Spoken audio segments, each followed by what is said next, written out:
Desmond. Hi, Adeline. We're back for part 2 of I Had Trouble in Getting to Sala Salou. Okay, if I remember right, where we left off, he decided to point his eyeballs in different directions so that he could see what was coming from behind and what was coming from in front. So,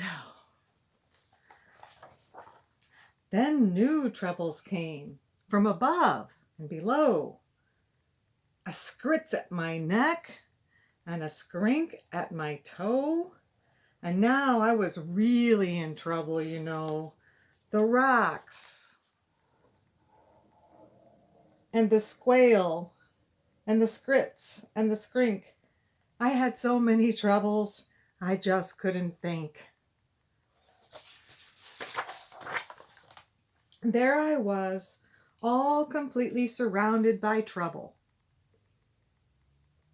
when a chap rumbled up in a one-wheeler wubble. "Young fellow," he said, "what has happened to you has happened to me and to other folks too. So I'll tell you what I have decided to do. I'm off to the city of Sala Salou, on the banks of the beautiful river Wahoo, where they never have troubles, at least very few. It is not very far, and my camel is strong. He'll get us there fast, so hop on, come along." That sounds like a pretty neat place. No troubles, at least very few. I jumped up behind him, then all through that day, the wubble wubbed on in a wubblesome way. The road got more bumpy, more rocky, more tricky. By midnight, I tell you, my stomach felt icky. To that wonderful town. Aren't we there yet? Young fellow, he told me, don't start into stew. At sunrise we'll drive into Sala Salou, and you'll never have troubles. I promise, I do.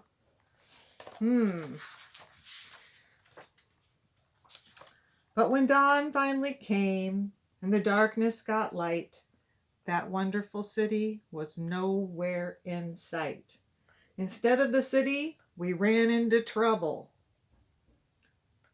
Our camel got sick and he started to bubble. We had to pull him in the one-wheeler wubble. So there we were in a dreadful position. Our camel sure needed a camel physician. Now, doctors for camels are not often seen, especially on mountains. They're far, far between. But we pulled that old wubble and set out to find some doctor while dragging the camel behind. Last page for today. I pulled, and pulled. Then the next thing I knew, I was pulling the camel and the wubble chap too.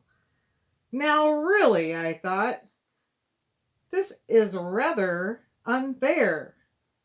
But he said, "Don't you stew, I'm doing my share. This is called teamwork. I furnish the brains.